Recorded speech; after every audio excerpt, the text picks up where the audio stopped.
Hey everyone, and welcome back for another deep dive. Today we're talking about something that affects us all. Yeah. And that is our joints. Specifically, we're looking at sneaky habits that can wreck our joints without us even knowing it. Right? We're going to be looking at an article called 10 Everyday Habits That Are Wrecking Your Joints Without You Knowing. Uh-huh.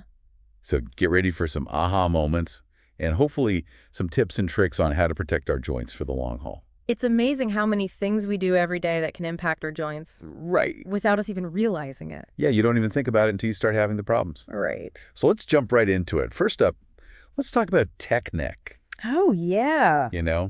I think everyone listening can probably relate to this. Uh-huh. We're on our computers all day long. We're on our phones, looking down. Right. And that posture really puts a lot of strain on our necks and our spines. And it's like adding extra weight onto your spine. For every inch that your head juts forward. Yeah. It's like stacking another textbook on your spine. The article says Oh, wow. it can add an extra 10 pounds of pressure per inch. Oh, my gosh. So if you think about how far forward most people's heads are, Wow. that's a lot. It's a lot of weight. And so many people have neck and shoulder pain. I know. I'm feeling it right now just thinking about it. Yeah. And it's not just about like temporary discomfort, right? Right. This can lead to long-term problems. Absolutely. Yeah. Over time, it's that cumulative effect. Right. Those stresses add up and lead to all sorts of Right. problems. Imbalances. Muscle imbalances. Stiffness. Chronic pain. Yeah. Chronic pain. So, think about your workspace right now. Are you sitting at your computer? Yeah. Is your screen at eye level? Is your screen at eye level? Am I taking breaks to stretch and move? These are all things that can make a huge difference. Huge difference. Yeah. All right, so let's move on to another one. Okay. This one I think is really interesting because it's not something that people immediately think about when they think about joint health. Yeah. And that is our shoes. Our shoes. Our footwear. The article mentions that our shoe choices can impact more than just our feet. It's true. It's not just about like blisters or, Right. a little bit of discomfort. It's about that kinetic chain. Yes. Our body's a system. Yeah, it's all connected. Right. So if you're wearing bad shoes, it's like putting cheap tires on a really nice car. Yeah. And the whole car suffers. Because it's like your whole body is suffering. The whole body. Yeah. Those trendy flats or sky-high heels might look great, Right. but they could be throwing off your alignment and causing problems all the way up your legs and into your spine. Wow. Okay, so even though our feet might feel fine, Right. we could be setting ourselves up for problems elsewhere. Absolutely. That's crazy. So what kind of shoes should we be looking for? The article recommends shoes with Huh. good arch support and cushioning. Okay. So And if you really love those stylish shoes, Yeah. the ones that maybe don't have the best support, right. save them for special occasions. Yeah. And think about getting some orthotic inserts. Oh, that's a good tip. For everyday wear, it's Yeah. all about finding that balance. Yeah, makes sense. All right, let's talk about another culprit here. Okay. Carrying heavy bags. Oh, yeah. Whether it's a work bag, gym bag, even just groceries. We all lug stuff around. We do. We often do it on one side, On one side. right? Like my purse is always on my right shoulder. Yeah. And so that can create an imbalance that affects our whole body. Yeah, absolutely. So the article highlights how this can lead to muscle strain, uneven wear and tear on our joints, and even postural problems. It's like constantly favoring one side of your body. Yeah. So like lugging around a heavy purse every day could actually contribute to back pain. It's true. I never would have thought of that. It's more common than you think. Wow. So what can we do about that?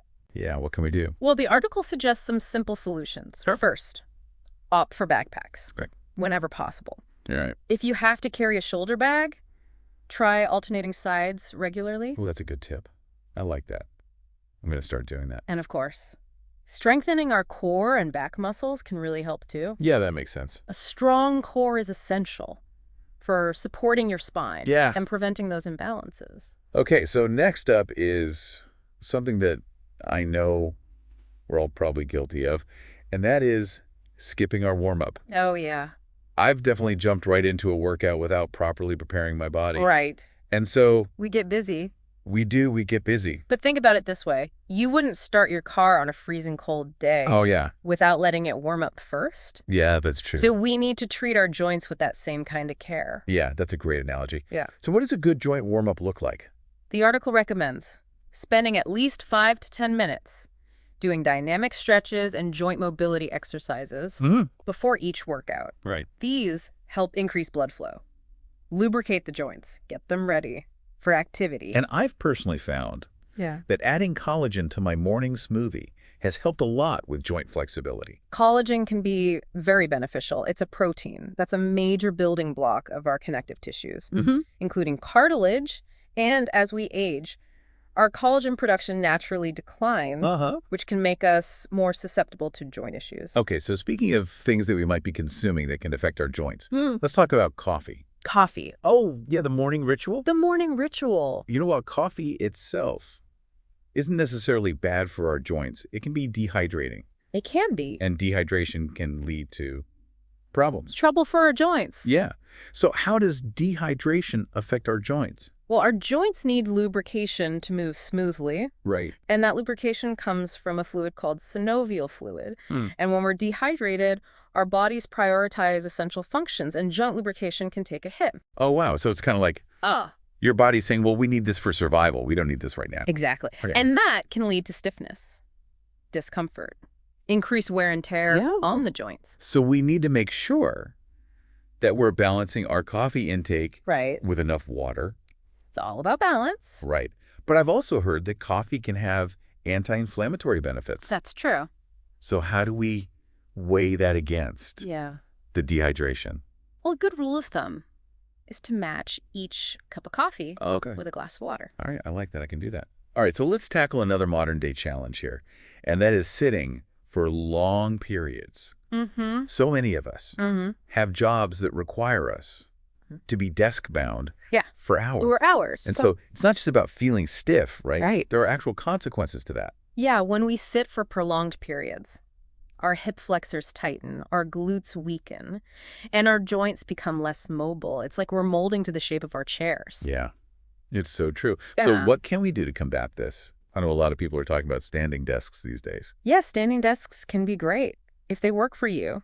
I've tried them. I couldn't quite get the hang of it. Yeah, it's not for everybody. But even just setting a timer to remind yourself to get up and move every hour can make a difference. All right, so just getting up and moving around, little breaks, can make a big difference. And when you get up, make those movements count. Okay, I like that. Make those movements count so you're not just like getting up to go to the bathroom and coming back. Right. Like actually move your body. Do some stretches, walk around the office. Awesome. Okay, so speaking of movement, let's talk about exercise. Okay. Specifically high-impact activities. Now, I think we all know exercise is good for us. Generally. Yeah. But can we overdo it? You can. Yeah, especially when it comes to joints. Exactly. Exactly. High-impact exercise like running or jumping can be great for our cardiovascular health, bone density, but it can also put a lot of stress on our joints. Especially if we're not careful. Right. So how do we find that balance? Well, I love running, but I'm always a little worried about the impact on my knees. The article suggests incorporating low-impact activities like swimming or cycling alongside those high-impact exercises. So that gives your joints a break. Makes sense. While still allowing you to be active. And just as important as the exercise itself is giving your body adequate time to recover afterwards. That's so important. Yeah. So it's not just about what we do during the workout, but also how we take care of ourselves afterwards. Yes. Okay, so we've covered a lot of ground here, but we're just getting started. We are. We're going to continue exploring these sneaky joint wreckers in part 2 of this deep dive. I can't wait. So stay tuned. We'll be right back. Welcome back. We're diving deeper into these silent joint wreckers. You know, I have to say learning about the connection between my beloved coffee and joint lubrication was a real eye-opener. Oh, yeah. Like, who knew? It's surprising. Yeah. What else is in this article? What else have we got? Well, next on the list is something we can all relate to, especially after a long day. Okay. Our sleep positions. Oh, our sleep positions. Yeah. You mean how I sleep? Yeah. Can affect my joints. It can. Oh! We might not think it matters much, you know? Right. I just try to find a position that's comfortable. That doesn't make your arm go no. Why, exactly. Yeah. But how we spend those hours can really affect our joints. Oh, wow. Think about it. Yeah. You're spending hours in one position. Right. that can put a lot of stress on certain joints. Okay. The article emphasizes the importance of a good mattress and pillow. Ah, see, now we're getting into like those infomercials. Yeah, a little bit. Yeah. They might be onto something. A mattress that's too soft or too firm can actually worsen joint pain. Interesting. It's about finding what works for you. Okay, so I should do some mattress research. Maybe. Okay, what about another modern day habit? Phone use. Phone. My hand is practically glued to my phone sometimes. I think a lot of people can relate to that, but all that texting, scrolling, and tapping Right. can take a toll Yeah. on our hands, wrists, and even our elbows. Really? Even up to the elbows? It can. Wow. Those repetitive motions day after day that can lead to pain and inflammation. So it's like the digital age version of It's like a carpal tunnel. modern day carpal tunnel, yeah. Wow. Okay. So, What can we do? well, the article suggests some simple strategies. Right. Like using voice commands more often. Okay. Taking frequent breaks from scrolling. Okay, so put the phone down every once in a while. Yeah. All right. And even just doing some hand and wrist stretches Okay. throughout the day. That's a good idea. All right, last but not least, Okay. the article talks about something that's easy to do, but potentially harmful, and that is ignoring minor pain. Oh, yeah. We've all done that. Oh, yeah. We've all been there. Try to push through it. Yeah, hoping it'll just go away. Yeah. Magically disappear. But I have a feeling that's not the best approach. It's not. So what's the takeaway here? Ignoring those early warning signs can allow small issues to Wow. become big problems. So how do we know when to push through Yeah. and when to listen to our bodies? That's $1 million question. Yeah. It's all about knowing your body, Uh-huh. listening to those signals. Okay. Sharp or sudden pain Yeah. is definitely a red flag. Okay. But even those nagging aches shouldn't be ignored. So any pain, really, we should be paying attention to. Yeah, check in with yourself. All right. It's always best to err on the side of caution Right. and talk to your doctor. Okay, good advice. Well, this has been a really informative deep dive so far. Yeah. We've covered a lot of ground, from tech neck to sleep positions. Mm-hmm. But one thing that's really stood out to me is this idea of the kinetic chain. Oh, yeah. Can you elaborate on that a bit more? Absolutely. The kinetic chain refers to the interconnectedness of Okay. our muscles, bones, and joints. Basically, it means that a problem in one area can often manifest as pain or dysfunction Okay. in another seemingly unrelated area. So like wearing bad shoes could actually contribute to back pain. Exactly. Yeah. Or hunching over your phone could lead to neck pain, headaches, even shoulder problems. It's all connected. It's all connected. That's incredible. So it really highlights the importance of like a holistic approach to joint health. It does. Right. Absolutely. It's not just about treating the symptoms. It's about looking at the whole picture. The bigger picture. Right. Our posture, our movement patterns, our lifestyle choices. So it's not enough to just like pop a pill and hope for the best. No. While medication can play a role, it's not a long-term solution. Got it. True joint health comes from a multifaceted approach. So movement, nutrition, Movement, stress management, ergonomics. It seems like everything is connected. It is. Okay, so let's unpack those a little bit. First up, movement. I think we all know that exercise is important, but what does that look like for someone who's already experiencing joint pain? That's a great question. It's important to remember that movement doesn't have to be strenuous to be beneficial. Cool. In fact, gentle, low-impact activities like walking, swimming, or cycling Okay. can be incredibly beneficial Right. for joint health. So finding activities that feel good and don't exacerbate the pain. Exactly. And listen to your body. If something hurts, stop doing it. Good advice. And don't be afraid to seek guidance from a qualified fitness professional Okay. or physical therapist. All right, so get some expert advice. Yes. If you need it. What about nutrition? Nutrition. Are there certain foods that are good or bad for our joints? Absolutely. Just like certain foods can fuel inflammation, Uh-huh. others can help combat it. A diet rich in fruits, vegetables, whole grains, and healthy fats can Okay. really support joint health. So nourishing our joints from the inside out. Exactly. And on the flip side, Right. minimizing Minimizing. those processed foods, sugary drinks, and unhealthy fats. That can contribute to inflammation. Yes. Okay, now let's talk about stress. Stress. We often think of stress as a mental or emotional issue. Right. But how does it actually impact our joints? When we're stressed, our bodies release hormones. That can actually trigger inflammation throughout the body, including in our joints. So finding healthy ways to manage stress is really important. It is. For both our mental and physical well-being. So those yoga and meditation apps might be onto something. They might. Okay. Even just taking a few minutes each day to focus on your breath. Go for a walk in nature. Listen to some calming music. Just relax. Yeah. Okay, and finally, let's talk about ergonomics. Ergonomics. We touched on this earlier with Technic. Right. But what are some other considerations for protecting our joints? Well, ergonomics is all about optimizing our work environment to minimize strain on our bodies. Okay. So making sure your workspace is set up in a way that supports good posture. Your chair should provide adequate back support.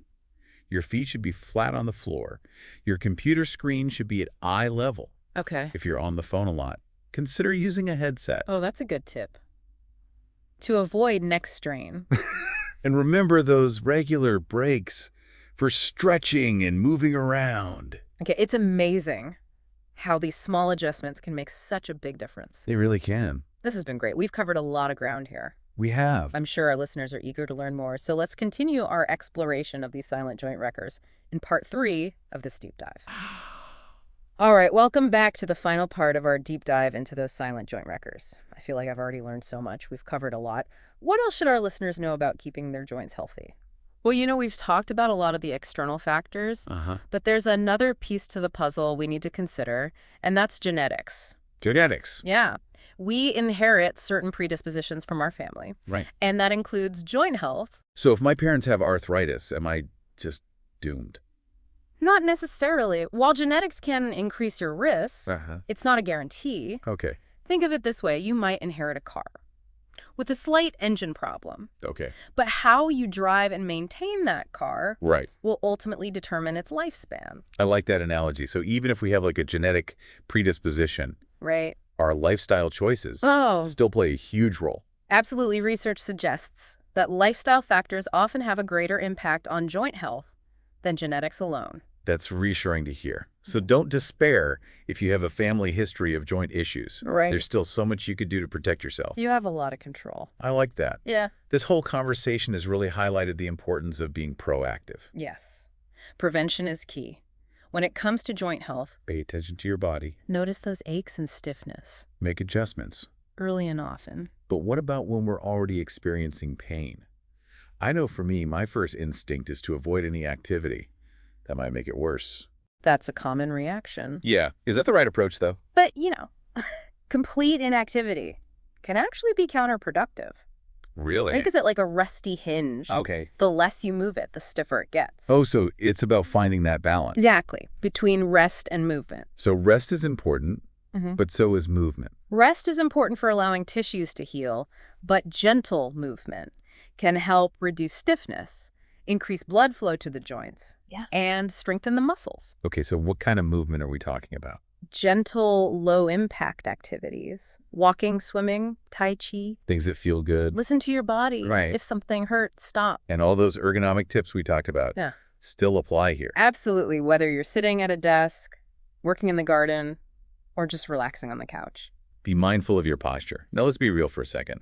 Dealing with joint pain can be incredibly frustrating. It can. It can really limit us. Yeah, it can affect our mood. Absolutely. Chronic pain can take a toll on us. So how do we deal with that emotional side of things? Don't be afraid to reach out for support. Okay. Talk to your friends, your family, a therapist. Connecting with others who understand can make a big difference. So you're not alone in this. You're not alone. And don't underestimate the power of self-care. Take some time for yourself. Do the things you enjoy. Reading, listening to music, spending time in nature, taking a long bath. Be kind to yourself. Yes. So we've talked about lifestyle changes, but what about supplements? Are there any that can help support joint health? There are a lot of supplements out there that claim to help. Right. Some, like glucosamine and chondroitin, have been studied pretty extensively and show some promise for reducing pain and improving function. Okay. Others, like turmeric and omega-3 fatty acids, have anti-inflammatory properties. That can be beneficial. So there's no one-size-fits-all answer? Not really. Talk to your doctor. Yeah, talk to your healthcare provider. about your individual needs. And see what's right for you. And remember, supplements are not a quick fix. They work best in conjunction with those lifestyle changes. So it's about taking a holistic approach Exactly. to joint health. Considering all the factors. All the things we talked about today. This has been such a great deep dive. It has been. We've covered so much. From the biomechanics of the kinetic chain to the importance of self-care. If our listener could walk away with just one key takeaway, what would it be? I think the most important message is that you have more control over your joint health than you realize. I like that. By making conscious choices about how you move, what you eat, how you manage stress, and how you support your body, you can protect your joints and maintain your mobility for years to come. Beautifully said. Thank you so much for joining us on this deep dive into joint health. It's been my pleasure. I know I've learned a lot, and I hope our listener has too. Remember, it's never too late to start taking care of those precious joints. That's right. So until next time. Keep moving and keep learning.